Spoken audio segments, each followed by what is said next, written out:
From the John DeVita Broadcast Center, welcome, ladies and gentlemen, to another broadcast of Armchair Experts with Jim Leon and Rich Massaro on the Windy City Hometown Entertainment Network and Jack FM 89.7 WRHS FM Norwich on Wednesday, January the 14th, the year 2015. And now, here they are, Jim and Rich. In the year of our Lord, yes, 2015. The year of our Lord. 2015. Yes, I like that. Off and running, first edition of the new year of the Armchair Experts. Leon and Massaro here, like it or not. Leon's in a cranky mood this morning. You should have put a little something in his coffee, John. That's what I need, a little something. You know, John coffee. I need a little something in my coffee, a little, I don't know what it is. John is explaining firefighting to us, and Jim is just sitting there like... I'm like going, okay. Trying to get moving this morning, I'm John. trying to get moving here. Wake him up. I'm trying to get moving here. I got to get, Can't sit here. So, did you watch the game last night? I actually saw, for once, I saw most of the game. Uh-huh. And you know what, buddy? I got to tell you, I feel really good this morning because I remember back when the season started, I think in one of our conversations about college football, I had commented on the fact that one of the writers had said, "Oh, Braxton Miller is hurt. Forget, put a fork in Ohio State." Everybody did that. And I think at that point in time, I sort of poo-pooed that, and you know what? I turned out to be right. Wow. I'll tell you what.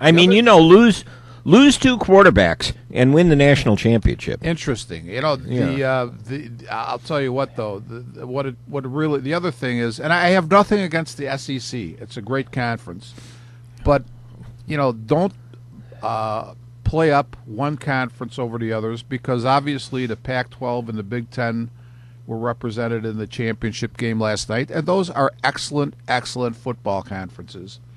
I have to say, when I get a chance to watch one of these things, and they talk to the coach and the players. I didn't see if they brought Oregon coach and players on after I turned off. I don't know. I don't know if they did either. I'll tell you what, Urban Meyer on the sidelines, I kept thinking to myself, give this guy some mustard because he's a bit of a hot dog. But you know what? When you hear this man speak afterwards, you understand why he's a good coach. Oh yeah. And then when they interviewed the two players I saw was Cardell Jones and Ezekiel Elliott, two really seemingly nice young men. They weren't this usual, jump up and down, I'm great stuff. They were very humble, and you could see why Ohio State was able to have the character to bounce back from the guys they lost and still win. They really impressed me. I've never been a big Urban Meyer fan until last night, but he kind of changed my opinion. To come back where you lose two quarterbacks and you win the national championship. Yeah, and the kid Braxton or J.T. Barrett, when he played, when we watched the game against Michigan State, he just really impressed me with how good he was. Well, did you see? And then this kid comes in. Did you see him on the sidelines last night? He was just as happy as if he was actually playing in the game. J.T. Barrett. Yeah. So when you have people like that on your team, you're going to be successful because a lot of guys would sit there and say, "Geez, you know what?" They'd have a little maybe bit of a pout on because, man, I got us here. At least I helped to get us here most of the way, and now this guy is finishing the job, and he's going to be the guy they interview and all that. But you know what? That didn't seem to be Barrett's attitude at all. Didn't seem to bother him at all. No. And you know what? How would you like to be a coach that could have an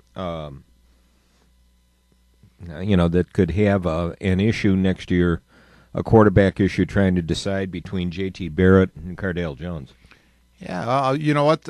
Knowing or getting a sense of the type of coach that Urban Meyer is, don't forget that when he was at Florida, and Tim Tebow was, I believe, a freshman at the time, and I think Meyer saw that he was going to be a really fine player.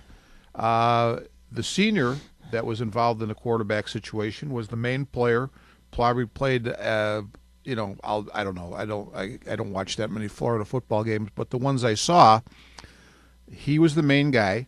But they brought Tebow in certain situations where to play to his strengths, so he got game experience.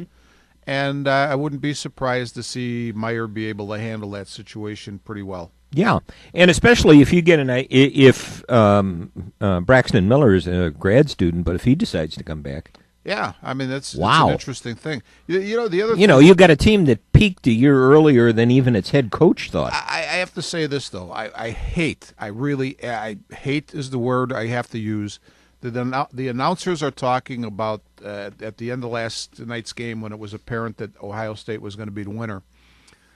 This is a young team. What's going to be in store for them? And as I'm getting ready to come here this morning, I'm thinking to myself, that never plays out that way. It's something, the dynamic of this year is never going to be the dynamic of next year. I was even thinking what if Braxton Miller had been healthy, all the way through? Would Ohio State have been in that game?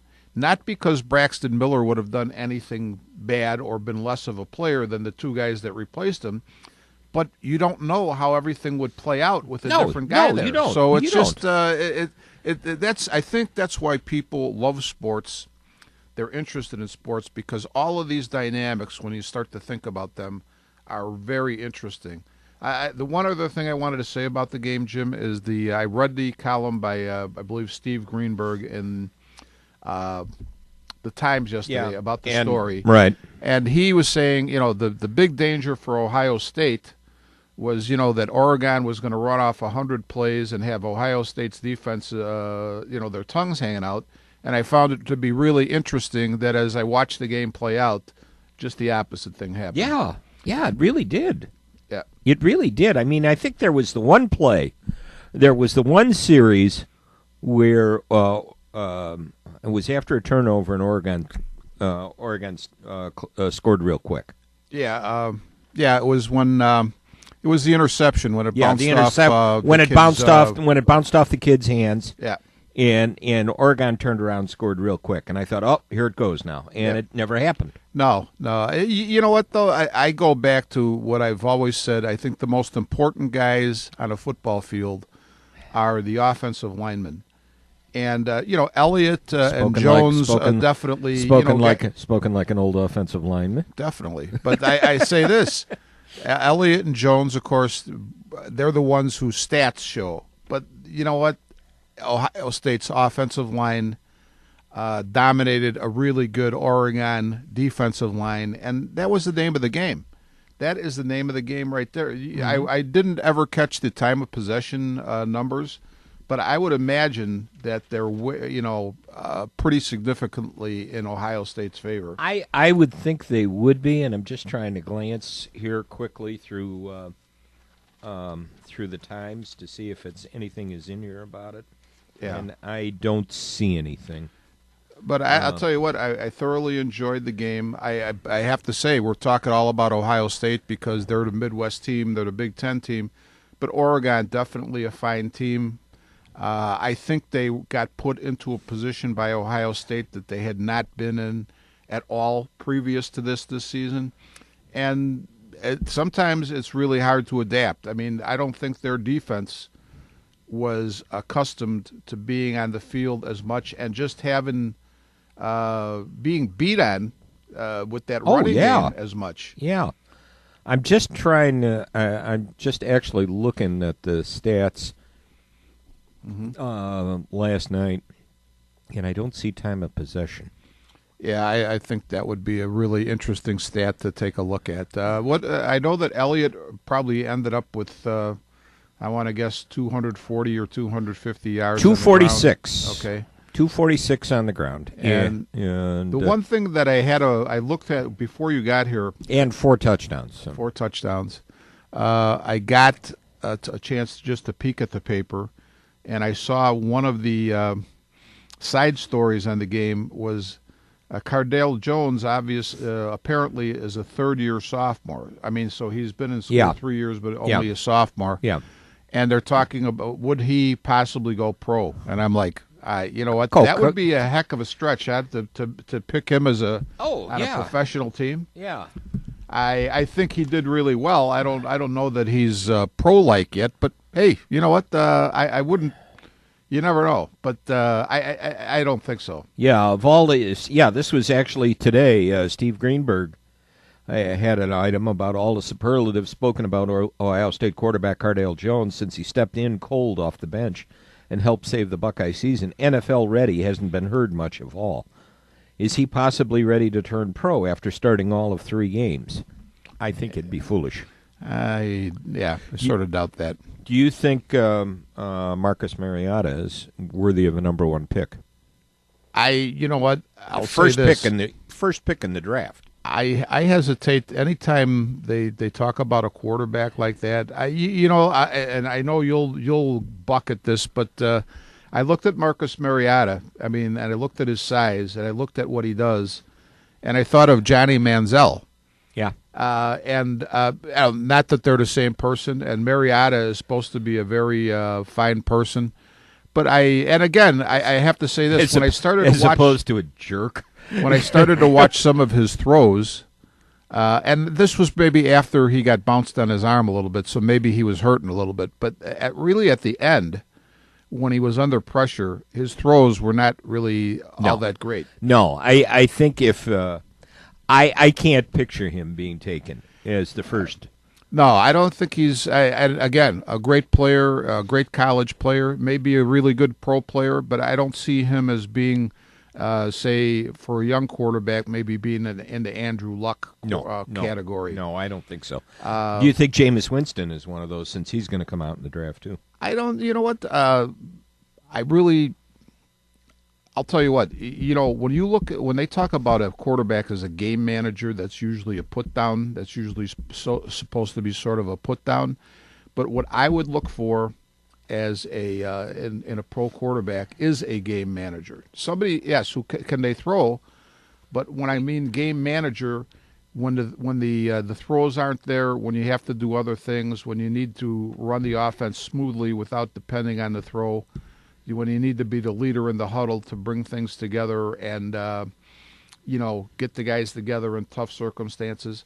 That's what I think I would look at as a pro quarterback. So do I think? I don't know. It's not what I think. I don't know that either Jameis Winston or Marcus Mariota. I don't know enough about them to say. I mean, do they have the talent? Yeah, but are they good game managers? I don't know. Yeah, I don't know either. I don't know either if either of them are going to wind up being 1-2 in the draft come end of April. Hey, I checked online the other day to see if tickets were available yet for that. For the NFL draft. Yeah. Okay. I see now one of the big things. I think Kevin should get us press passes. Actually, I was thinking we're coming up to the auto show. I'm wondering if we're going to go to the auto show again. Well, I'm not. I'm planning on going no matter what. Yeah. But and pay for it. Oh man! Now you're really saying some nasty words. Well, I'm doing Groupon, so it's 2 for the price of 1. Okay. I was going to say I have to ask you this because I haven't really had much chance to think about it, and maybe you knew about it before I did. But I see that now the paper is trumpeting the fact that John Fox stepped aside in Denver. Yeah. And I'm not really sure that means that John Fox is available for another NFL job. What I would say, without reading anything, I'm intuiting, folks, so I could, obviously could be way off base. But I'm thinking John Fox has had a nice run with Denver and a little bit of a frustrating run and may just want to step away and just take a break. No? No. He says he's ready to continue. Is he? Okay. He's ready to continue his coaching career. Okay. So so he needs a new challenge. He said, yep. I am eager to continue my coaching career and look forward to the opportunities that lie ahead, he said in a statement. Now, I have to ask you this. Now, I was surprised that I was a little bit surprised at first when I heard Gary Kubiak didn't want to interview. I thought at first, well, that's a slur against the Bears job, but apparently 2 or 3 teams have contacted him, and he's quite happy. Yeah. doing what he's doing, and you know what? A good offensive coordinator will be paid quite well. And he might think, well, I had 8 years of that, been there, done that. I don't need that anymore. Well, I don't know if this was part of a conversation I had with you, Jim, or if it was with Jimmy Sunshine or somebody. But, you know, when you look at the guys, and I'm talking about guys who are assistant coaches right now who are being talked about, Adam Gaze, Dan Quinn, Darrell Bevel, Terrell Austin, and Todd Bowles are 5 that come to mind. You know, those guys are are getting a lot of attention from teams that need coaches. But I also have to say that look at the groups that they're coaching. So obviously, say you're Gase, you're coaching a team with Peyton Manning as your quarterback. Your offense is going to look good. Terrell Austin is coaching a defense with one of the better, probably, I would say, the best defensive line in the game. So you're going to look pretty good. So how does that translate into how good you're going to be as a head coach? Because the team you're going to go to is probably going to have some problems. Right. So, you know, I don't buy all of this, you know, just because you're successful, and I'll put that in quotations, offensive or defensive coordinator makes you going to be, you know, that it necessarily translates into you being a successful head coach. It's going to be the talent that surrounds you. I mean, I think we talked about this before with will success translate. I think the analogy I brought up was when back in the 80s when the Cubs signed Andre Dawson, and when he came to town initially and started playing for the Cubs, he really had a hard time getting started here. And everybody goes, well, you know, Andre Dawson always hit well in Wrigley Field. Well, yeah, he was hitting against Cub pitching. Yeah, definitely. You know, big Definitely. deal.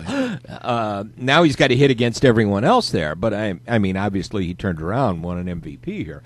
I have to ask you this, because, you know, we're on this, I guess I brought up the subject of John Fox, but an interesting thing happened. I had the opportunity to watch a lot of the Broncos and Colts game, but I was in a situation where I couldn't hear what the announcers were saying. And my impression of what was happening, I'm talking about strictly on the Denver side of the ball offensively, it didn't seem like Peyton Manning was scaring Indianapolis with his long game. And it seemed like they were all over the short and medium range passes. Now, I don't know if that's what the announcers were saying or if you watched the game and that's what you saw, but I wanted to get your feeling on that. I did not see any of the game. Actually, I'd got my schedule kind of mixed up. I thought the Packers. The game I really wanted to see was I wanted to see the Packers. Sure. And I thought they were the later game. Oh, okay. You know, so when they wound up in the first game, you know, you got mad and I decided got to watch no games. I'm not gonna, Jim. you know, I'm not gonna watch any game now. Yeah, now, the heck with you. I'm not watching anything now. You didn't put it in the order I wanted it in. Screwed up my whole day. Actually, we went to see Dana's mother and we played cards. Oh, that's nice, Jim. We'll make no comments about that. You know, okay. All right. That's fine. And then went out Mike North would be ashamed of you. I know. Well, you know, he watched 3 games at once, even though he there would was watch only 2 on. Yeah, well, Mike was cross-eyed too. So, but I was listening when I had the game on the radio, and when we were driving back, and everybody was talking. I mean, they said Peyton had nothing all day. Yeah, and I don't know if, apparently he played last month with a torn quad. Yeah, that's what they're saying, which is, then it's understandable maybe why he was not throwing. I mean, because his season really went down. Yeah. And so, hey, if he was hurt, he was hurt. I think what I see then, if Fox is still interested in coaching, though, what I would read into that then is that he feels that, we've come to the end of this role with Peyton, and we're going to move on. That's very possible, and I don't know if Peyton wants to come back for one more year and learn another. Yeah, well, learn another system. I don't know. I think in Peyton Manning's case, the system sort of wraps around him. He doesn't have to wrap himself around the system. I think mean, so, when too. when you're the type of talent that he is, I Yeah. think you naturally the system is going to be revolving around his abilities. And So, it's going to be whatever you'd like to do, Mr. Manning. I think so. Then I think that's fine. Yeah, I think so too. I think it's okay. I think so too. But I mean, it'll if you're Phil Jackson and you have Michael Jordan on the court, do you think you're going to say, "No, Michael, we have to do this"? And I think if Michael figures something needs to be done, that's what we'll he'll do it. He'll do it. I think it would be a good hire for Fox. It would be very unbear-like. Yeah, And they were unbear-like in Ryan Pace as their general manager. yeah.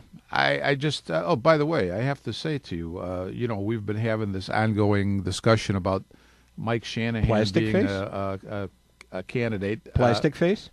My fear is the Bears are going to take so long, he's going to be the only one left. That Pace and Shanahan are both Eastern Illinois grads. I didn't know if you knew that or not. Oh, jeez. So and these things, Jeez. these things do have a way I'm sure that you wrap it up. I'm leaving. I don't want to hear it. yeah. Well, you and John talk about fire alarms. that's the way things work sometimes, Jim. Yeah, I found that very interesting. I forgot that he was in Eastern Illinois. Yeah. I just remember, him being So was East Sean Payton. East Leiden or West Leiden. I don't know if there was I don't know if there. Let's see. No, there would have been two East Leiden. There was East Leiden. Actually, you know what I found interesting? There was an article. Yeah, and in Sean Payton was an Eastern Illinois grad too. That one I remembered. the interesting thing about Shanahan, when you talk about his high school career, I'm pretty sure. Now, we played Leiden our junior and senior year, and Shanahan has played in '69 on the Light. I don't know if he's a junior or senior, so we probably faced Mike Shanahan on the field. Oh my God! I had never realized that till I read an article this week about him. Brush with greatness. Did you see in Sunday's paper how they have a conversation with somebody from the past? They actually had a conversation with Jack Lease, who was Shanahan's coach, and I believe was the first coach of the first state championship team in Illinois from East Leiden, Jack Lease. So, and it's interesting when you see these successful coaches, though.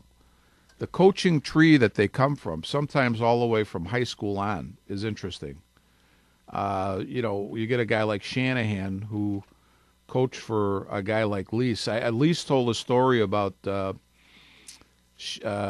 Shanahan, I guess, was the quarterback, and they had a bad game, and he wanted Shanahan to bring some of the team leaders over to Lease's house on Sunday. They were going to watch the film. And Shanahan rang the door, and he had the whole team with him. And Lee said, we had to scramble around for places for everybody to sit, obviously. But he says, when you talk about the type of guy that Mike Shanahan is, in other words, first off, a leader, made sure every guy on the team was there. The other thing was, covering all of his bases. I mean, you know what? When I told him I wanted the team leaders, he just brought everybody. So, it wasn't like he was covering all the bases, dotting all the I's, crossing all the T's. I would say this, though. I'm pretty sure that even unsuccessful coaches, especially on the NFL or major college level, even the guys who are not successful with W's and L's, probably fall into that category. I'm sure they do. Yeah. I'm sure they do. I'm sure he would be a good choice. I just don't know if he's the best choice. Well, I'll go back to what I said to you about, people said, I think Rick Morrissey wrote a column where he said, well, I'd like to see Shanahan, as long as he's not just Cutler's coach, but he's the whole team's coach. That would be my fear. But, I mean, that would way. be my same fear, that he would just be brought in, and it would just be, the perception was, he's just here to appease Cutler. Well, here's the thing. He's been the whole team's coach when he was with the Raiders, the Broncos, and the Redskins. And I think that, in the way I would look at it, I would say perception be darned. Boy, I almost said it. And John is getting ready to call the priest, but I dodged a bullet there. At least, John, I was a little concerned before. I looked in there, and I thought John might have been napping. I thought you might have been able to get away with it. But I don't think I think that reality tells me, unless something really unusual happens, that Jay Cutler is going to be here again. And so I don't think it's a bad idea to have a coach who we know coaches the whole team, but also has a good relationship with our very mercurial quarterback. I don't think I don't think Cutler's going to be gone for 15. I think he's going to be here. Yeah, at least one more year. I think he'll be here. Now, what do you think of the idea? I think Brandon Marshall is going to get cut. Yeah, probably. What do you think of the idea, Jim, that they're saying, well, we're going to have some patience, just like the Cubs rebuild, that this is going to be a 2 or 3 year deal?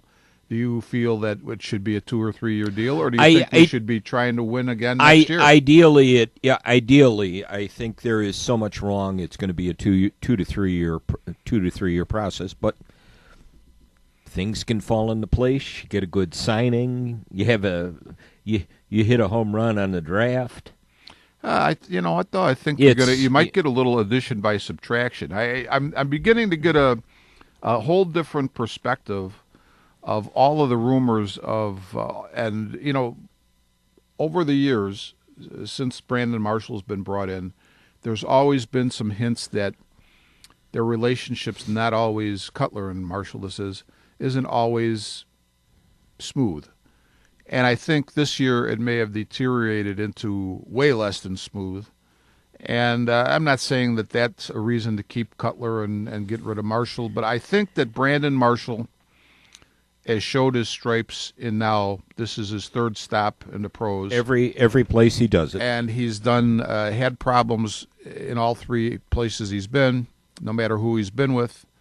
And I think it's probably time to say, okay, let's pull the plug on this deal. The other thing is Brandon Marshall, I think, has got to be at least 30, maybe 31.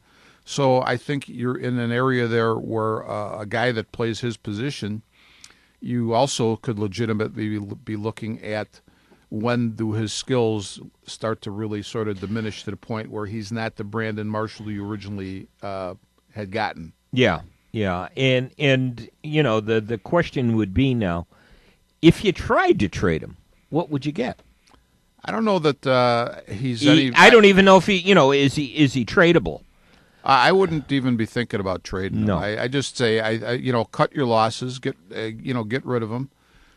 You've got some receivers obviously on the already on the roster. One of them looks like he could be a pretty good one in Jeffrey. You still have Bennett as a tight end, and I know they have good have hopes for Marcus Wilson being a good pro receiver. The other thing I have to say is this: I watched a little bit of the Patriots-Ravens game, and then I saw the highlights after the game, and when you look at the Patriots receiving corps, other than Rob Gronkowski, who's probably one of the best tight ends, if not the best tight end in football, when you look at those wide receivers, I don't see, you've got Amendola, you've got Edelman, and then who is the other? There's another guy that I can't even think of his name, but it's not like Brady is throwing to all pros, and the other thing is, the Bears' big thing the last 2 years was, these big, tall receivers. I don't think that I know Edelman, and I don't think Amendola are tall guys. So my point is, do these guys actually have to fit into one sort of box to be effective? No, I mean, if you're good, you're good. If you can get open. If you have the talent, it's going to come. It's going to come to the surface. It's going to come to the forefront, no matter what. And you have a quarterback that's going to bring it out in you. That is the and big you thing. have a system, and you have a coach that's in there that's going to bring it out in you. And I think here's what the good quarterbacks have, and this is why when they say, okay, Peyton Manning, say his arm strength isn't what it was. He's doesn't have the rifle arm anymore, but he seems to be able to complete passes. Obviously, he does. when you look at a guy like a Brady, a Manning, a Rodgers, I think that one of the big differences between them and other quarterbacks, and I've always said this, a receiver gets out there, and maybe you got a big body like your tight end. You're the defender, I'm the receiver. We're sitting, 2-3 feet from each other? So we got a yard separating us. A lot of quarterbacks will look at that and say, oh, he's not open enough. But other quarterbacks will say, because they're looking at the right time, no, that guy's got a step and he's got his back to the guy. He's got him sort of blocked out. That guy is open. The guy doesn't need to be 3-4 yards open to be open. Right. And I think that's where the delivery of the ball, the timing, the quickness of the delivery of the ball by a Rodgers, a Manning, a Brady is really what sets them apart from the pack. And because, let's put it this way, receivers, defensive backs have a really, really tough job. It's probably, I'm going to throw out a number, 10% of the time that a guy is covered like a glove. Most of the time, the receiver is open at some point in time. The idea, and the great point you made, Jim, is that when you have a quarterback that recognizes when that time is and can deliver the ball that time, that will bring out the best in the wide receiver. He'll bring out the best in them, and that's absolutely it. Let's take a break. Okay.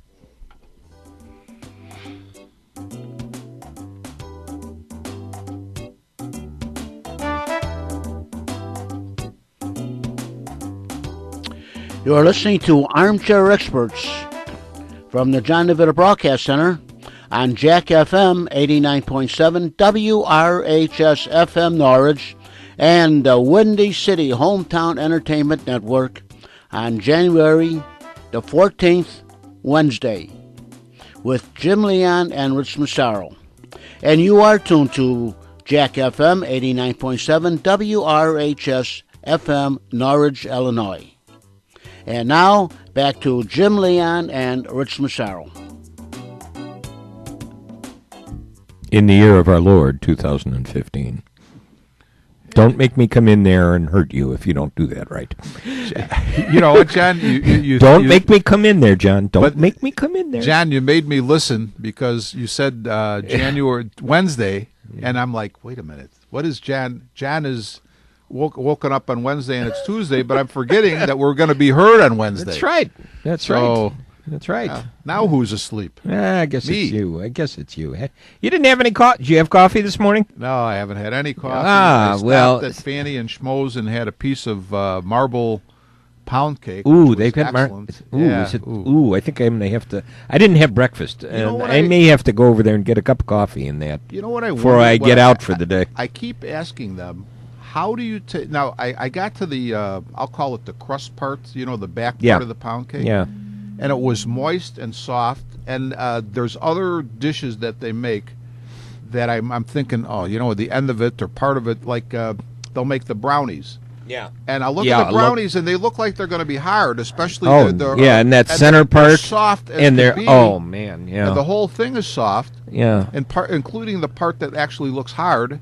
And I'm like, how do you do that? But what they have been telling me is that it's I think one of their grandmother's recipes.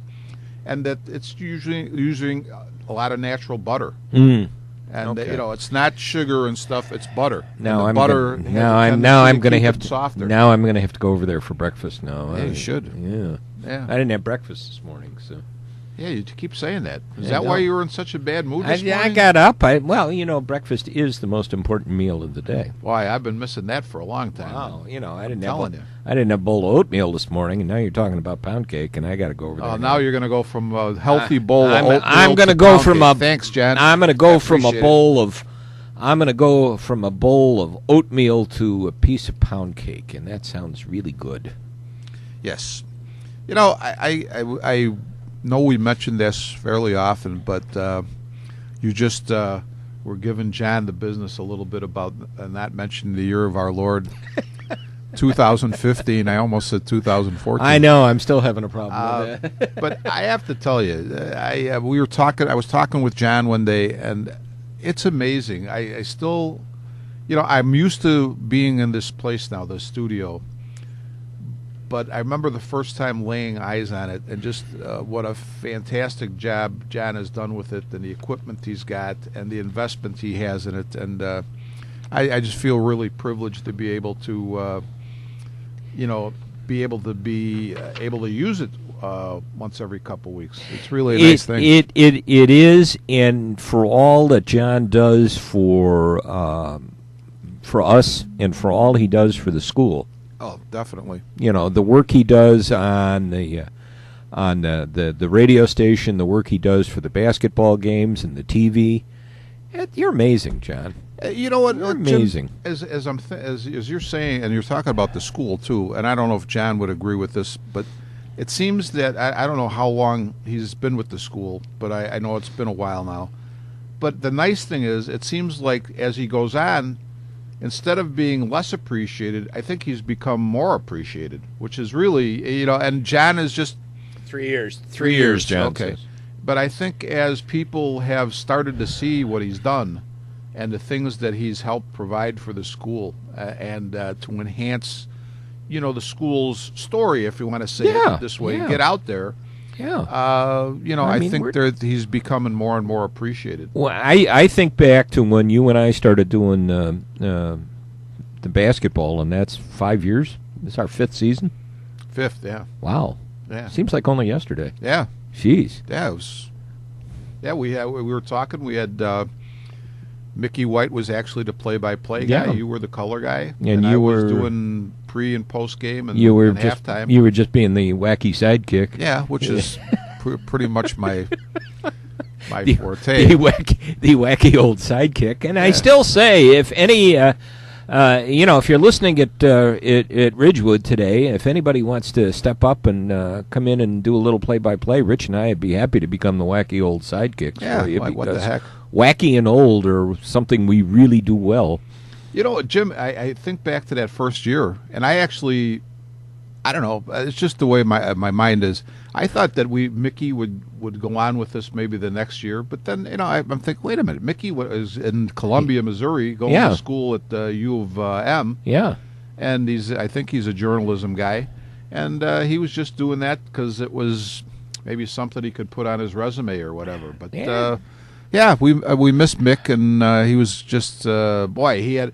Remember, he used to say it was maybe the first official year that we were in the new gym. It was second year they played games. Yeah. But it was the first official full season, and I just liked the way Mickey had a way of turning a phrase. He'd say, we're in the house that Woods built. Yeah. And it was a cute thing. Just a cute thing. I won't make any more editorial comment than that. And Rick Mora probably grimaced every time he. No doubt. No doubt. Anything that Rick's in Florida now, so. So now that we've got done with we've strolled my love beads and my we've strolled down memory lane again. Yes. I don't know. What was I going to say? I lost my thought. I was looking at the Bulls have hit a little rough patch. Yeah, and I guess Tibbs was furious last night. Well, when you look at some of the points that have been putting up on them, I'd say I could see why he's furious. I think what was the final 121-114. 121-114, and the Magic was like 28 points over their season scoring average. So. I could see why he was upset. Tibbs was just like berserk. Yeah. I think one of the nice things about this year's team is we have a lot more scoring ability than we've had in previous Tibbs team. Yeah. But I think I'm going to say this.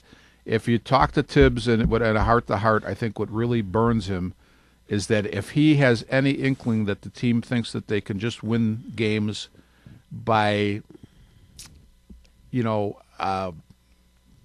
by the fact that they're a better offensive team than they've been, that would irk him. Oh, yeah. And when you go from the number one defense in the league to number, I think I saw on the article yesterday, number 11. Yeah.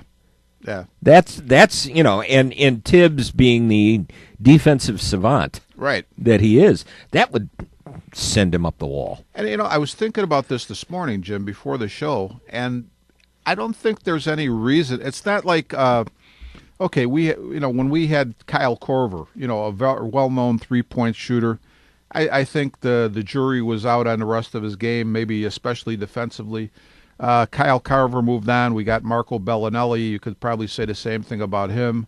Nate Robinson probably wasn't known as he's known much more as an offensive than defensive player. Mm-hmm. I don't think you have anybody on this team that would fit that MO. Mm-hmm. And I guess what I'm saying is all of them, I think, in Tibbs's mind and in my mind, are probably solid or can be solid defensive players. So for us to have any kind of a setback defensively, like you're saying, going from a number 1 to a number 11 defense, I think Tibbs in his mind is saying, hey, there's no excuse for that because I have all guys who will buy into the defensive thing. And when you get to the point here, and here's a telling thing in Cowley's article about last night's game, of the 13 Bulls losses, 7 of them are against teams that are below 500.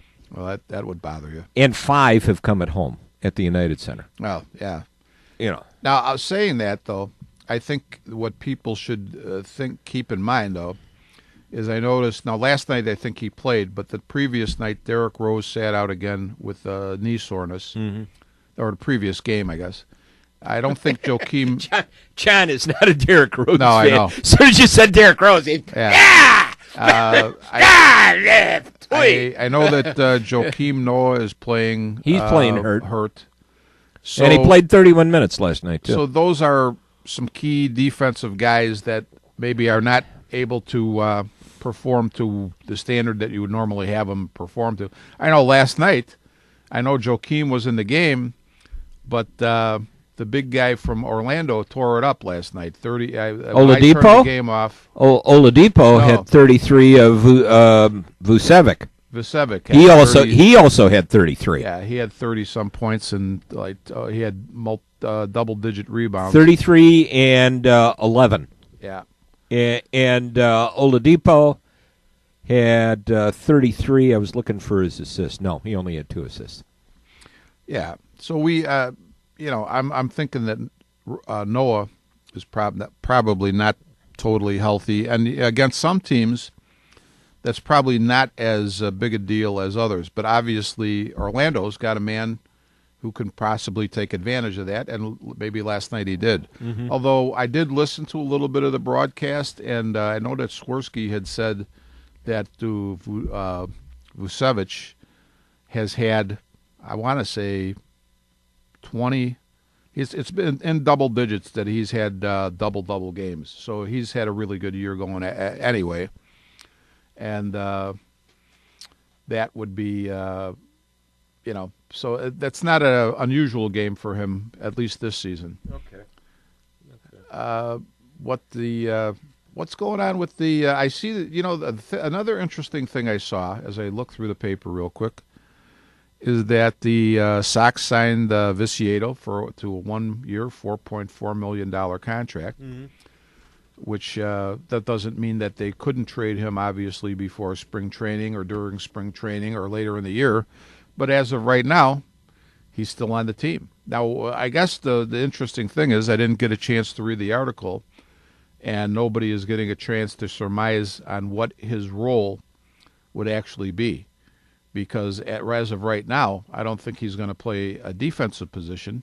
Is it possible that he could be the DH? No, it's not. No, because it's not. LaRoche and Abreu are there. Yeah, you're not going to LaRoche and Abreu are going to be, or alternating, are going to be at your DH. Mm-hmm. Speaking of DHs, I see Adam Dunn finally made it official and retired. He did. Okay. Yeah. How many home runs did he end up with in his 462. Career? It's it's just too bad that with the steroid era, that thing. I know you want to talk about the Hall of Fame. I just saw you had that aha moment. Yes. I'm obviously tipping my hand too much. The 460. It's hard to measure the 462 home runs. Although I'd have to say I don't think Adam Dunn was a roid guy, so those are probably 462 genuine, if you want to put it that way, home runs. And I'm glad that you did bring up Adam Dunn, because one of the things that obviously you had on your mind and I had on my mind was the Hall of Fame voting. But because I caught you as I was talking with the AHA, and I know it's something you had on your plate and had sort of maybe forgot. I'll let you. Yeah, the point I was going to bring up somebody who got eliminated off the ballot, who I don't know if got caught in the steroid thing, but Carlos Delgado didn't even get 4% of the vote. Carlos Delgado. Yeah. Who was Carlos Delgado? He played for Toronto, played for the Mets, hit like 483 home runs. What position did he play? He was an outfielder and a DH. Wow. Okay.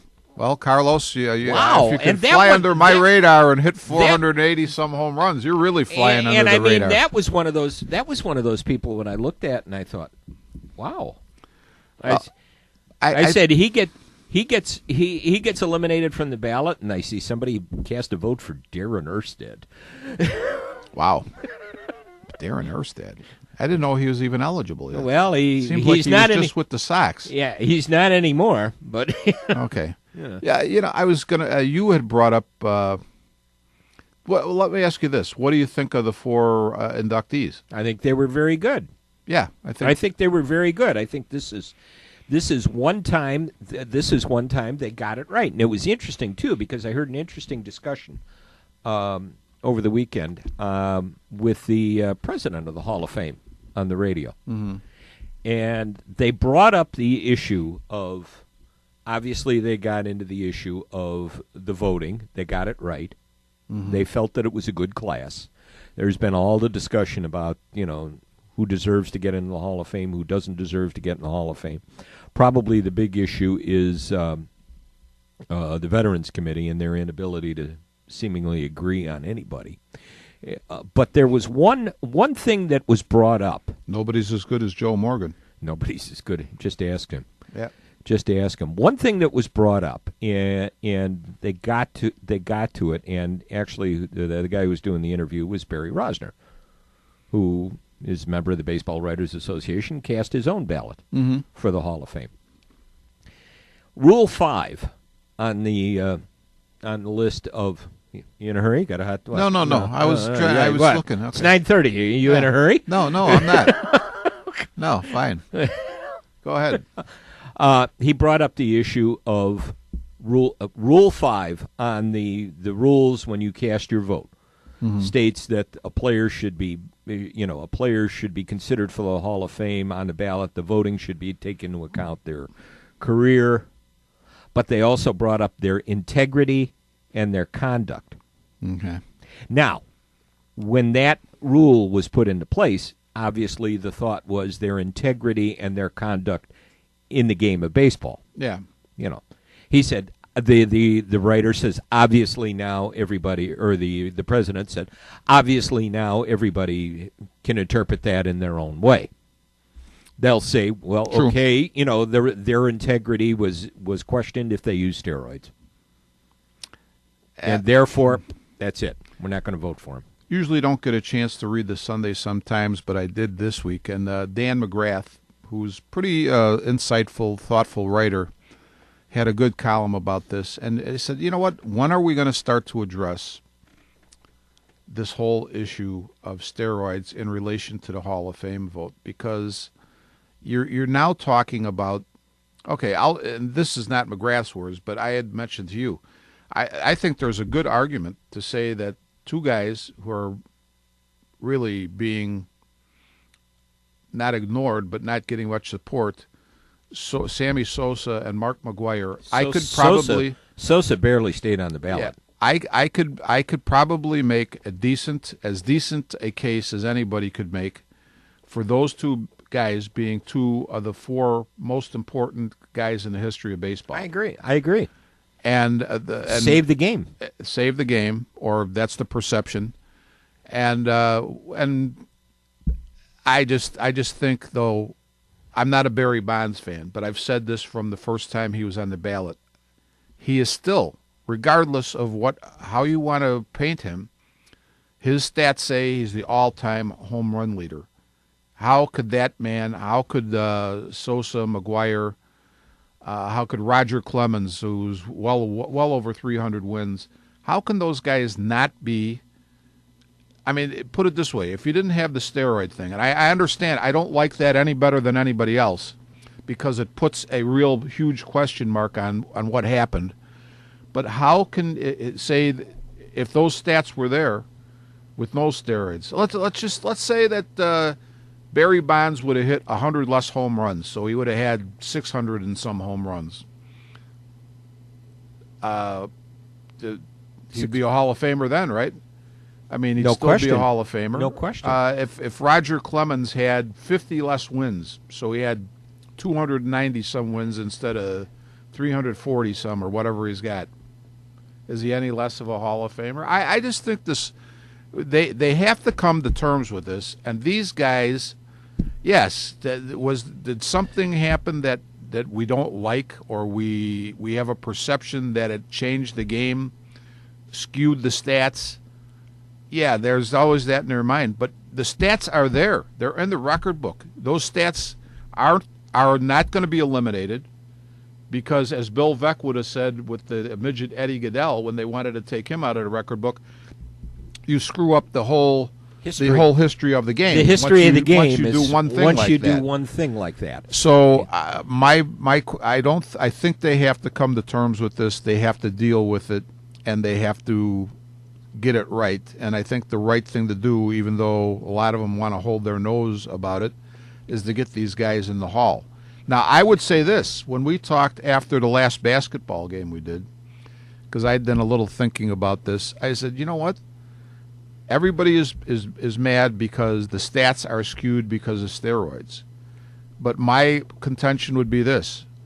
I'll just pick a year, 1900, the turn of the century, to 1947, when Jackie Robinson was the first black player.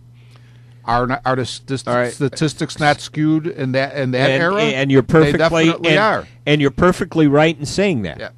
Yeah. Because you didn't have the best players in the game. Mm-hmm. I mean, the stories that we've heard about people like Josh Gibson. Right. Satchel Paige. Buck Leonard. Cool Papa Bell.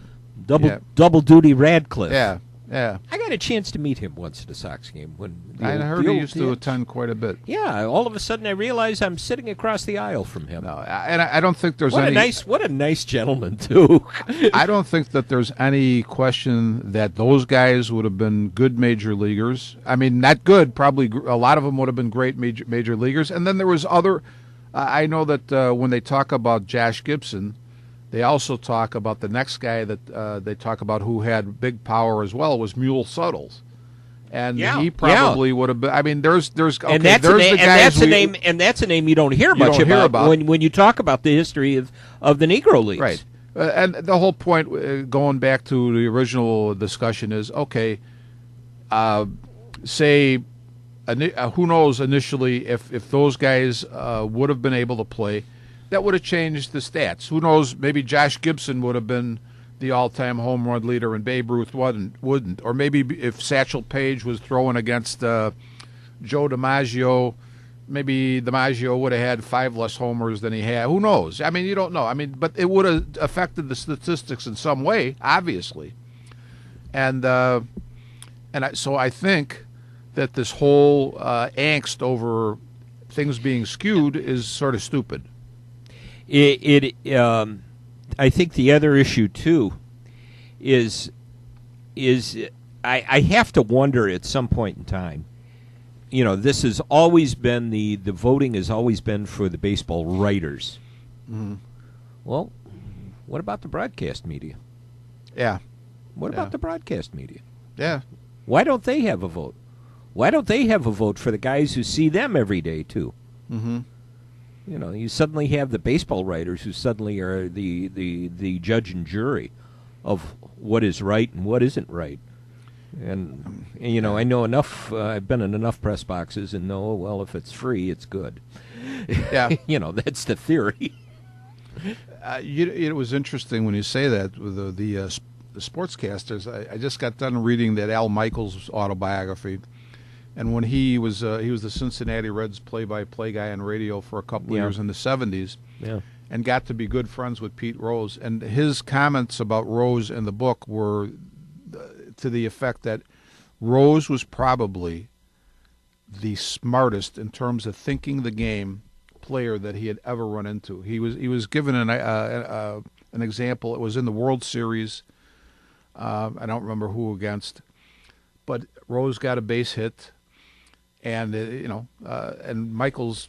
I guess they went out for dinner or something afterwards, and Michaels said, "Well, it was a key base hit. I think it might have knocked in the lead run or something." And Michaels asked him, "What were you thinking at that point when you got to first base?" He says, "The first thing I was thinking was, Sparky, you better have Tom Hall warming up in the bullpen because such and such and such and such are coming up next inning for the other team, and we need to have a lefty against the two lefties." And Michaels was like, "Well, that's Whoa. I wasn't expecting that comment." Whoa. And but he said this was a guy who was thinking every second of the game. He was thinking like a manager Yeah. then. Now a lot of people criticize him because they say he was he was really into his stats. But Michael's comment was he was into everybody's stats. He knew what everybody, not only on his team, but in the league, he knew what every one of them was doing. And he was just that much into the game. And so people who wanted to say negative things about him would say, "Oh, yeah, Rose is all about the stats." Well, yeah, he was into his stats, but he was into everybody else's as well. So, but I guess I got on that because we're talking about guys who aren't in the Hall of Fame. But you've got the guy you got the guy who had more hits than anybody. But I would think that when you broadcaster wise, there's a guy who's not in the Hall of Fame, and Al Michaels is a broadcaster, and he's one with considerable insight into a lot of different games, but would be a guy that I would say would love to have vote because I think whether you agree with them or disagree with them, you're going to get you're going to get an honest vote. And very well-considered vote. Yeah. So, yeah, I would love to see some of those guys have the vote. I'm surprised. You know what, Jim? I am surprised because I didn't realize I don't follow it that closely. I knew the writers had votes. Never really, if I realized it, I never really thought about the broadcasters not having them. And I don't understand why the broadcasters haven't screamed bloody murder about that. Nor do I. Yeah. Nor do I. And I mean, and I mean, there were a couple of things that the president of the Hall of Fame talked about. One about is, instead of, especially with a class like they had this year, the number of people that are eligible. Rosner even brought up the point. He said, this would have been a year I would have loved to have had 12 votes. Yeah, you know what? McGrath is a voter, and he said he wished he could have had, I think he said 6 or 7 votes because he would have gone that deep with it. Yeah. Yeah. He said it would have been nice to be able to at least have as many as 12 votes. Mm-hmm. That you could have cast with the type of players that were on there this year. He said and he said obviously the other issue is expanding the pool to include people like the broadcasters, because they should. They should, but the issue is why don't they? Well, you know what? There's no Baseball Broadcasters Association of America instead of the Baseball Writers Association. Well, Jim, when I looked at the 4 people who were inducted, my criteria in my mind is if you win 300 games or get 3,000 hits, there is no question you're in. So Biggio and Johnson met those criteria. When I looked at Smoltz and Martinez, I hesitated for a second, but when I looked at their records, there's 2 things. When I looked and saw John Smoltz had won over 200 games as in his career. I'm sure not all of them as a starter, but most of them. And I had 150 saves. Yeah, he belongs in. When I looked at Pedro Martinez's record, and I believe his record was something like 200 and whatever, and I want to say he had 90-some losses or just barely over 100 losses. And when I look at that, I say I've been a big proponent of guys like Allie Reynolds, Vic Raschi, and Eddie Lopat being in the Hall of Fame because their win totals are not super huge. They're probably in the, I'll say those guys are in between all between 140 and 190. But they have, their loss totals are minuscule for starting pitchers, and their winning percentages are big. So when I see a guy like Martinez who pitched as much as he did and has only, say, around 100 losses for his career, yes, definitely he belongs in. Yeah. You brought up a name the other night when we were tweeting back and forth. Who'd you bring up? Galen Fiss? Or were we talking about... No. Actually, a two-time All-Pro. No, we were talking about... We were talking baseball? We were talking baseball. And let me go back and see if I can... Oh, Lou Burdett. Oh, Lou Burdett, yeah. Yeah, Lou Burdett. Lou Burdett. It was interesting because he really was ignored. I mean, he never got more than 23% of the vote. Okay. But if you look at comparables, the 10 that he's most comparable to, there's only 2 that made the Hall of Fame. Yeah. And they went back into the early days of baseball. Well, I think this is where I don't like the whole way it's voted on, because you have the writers, and the writers have a tendency, they've always had a little bit of a tendency to be moralizers. And I'm not saying there's anything wrong with being moralistic, but we're talking about what the guy does on the field. They take it to extremes. And when you talk about a guy like Lou Burdett, they hang the fact that he was known to throw the spitter over his head. Now, Gaylord Perry got in because he was over 300 wins, but they didn't like that either. I mean, I think they all did it and held their noses while they did it. But here's the thing. I would say for Lou Burdett, everything I've read, first off, you've got one of a handful of pitchers who won 3 World Series games in a World Series, in a 7-game series. Right. Which is huge. But also, the thing that I don't like about the voting is when you have a guy, say, like Burdett, which is maybe I don't think so, but a lot of people say he's in maybe a little gray area, okay? When you say you look at his comparables, there's only 2 guys you could find that are in the Hall of Fame with comparables. Then I'd say, and I don't know how you would do this, but go to the guys that played with him, and they'll say, okay, he was on the same team with a fantastic, one of the greatest pitchers ever, Warren Spahn. True.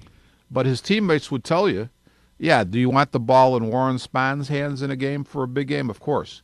But you know what? We trust Lou Burdett just as much, okay? His stats are not Warren Spahn's stats, but when we talk about a gamer, we talk about a guy who we want on the mound for a big game, Lou Burdett is right in that same company with Warren Spahn. And that is not something that's immeasurable, but that is something that comes out of the horse's mouth, the players that played with him, and that should count for a lot. And it unfortunately, it doesn't. It doesn't. Just glancing at Twitter here, a retweet from Sports Illustrated, SI Now. Quote from J.T. Barrett to at SI Now on Twitter. I'm not leaving. I don't think Braxton is leaving. I don't think Cardale is leaving. I don't think any of them are leaving either. No. So I think that's going to be quite a team next year. Yeah, it'll be. Now, talk about something, though, that could potentially derail your team. I think the 3 players. I don't know much about Braxton Miller. I don't have an impression of him at all. But my impression of Barrett and Davis is, or Jones, I should say, is favorable. But even if those 3 guys can handle the situation, for a coach to try to, for a coach say to handle 2 quarterbacks that need playing time, okay, not ideal maybe, but I think it's doable. But how do you handle 3? Yeah, that's going to be the big issue. Yeah. That's going to be the big issue. Have you thought about that, John? How would they handle that? You don't know. Hey, we've gone over. Should we finish? Should we finish? Yeah. What the heck? Yeah, why not? I don't care. I think we will wrap it up. Yeah. Let's Besides do that, after you talked about that, marble pound cake, I gotta. Now you're hungry. Now I'm hungry. Now I want to get over to Fanny and Schmoes and have a piece of that. So let's wrap it up. Hey, it's been fun. It's been fun again. Yeah. Once again, we got you out of your funk. It's fun. Once we come in, when we come in and we're unprepared, sometimes that's our best shows. I think those are our best shows for sure. All right. Thanks for listening. Take We care, will everybody. catch you. We will catch you soon. We're out of here. We're Taillights.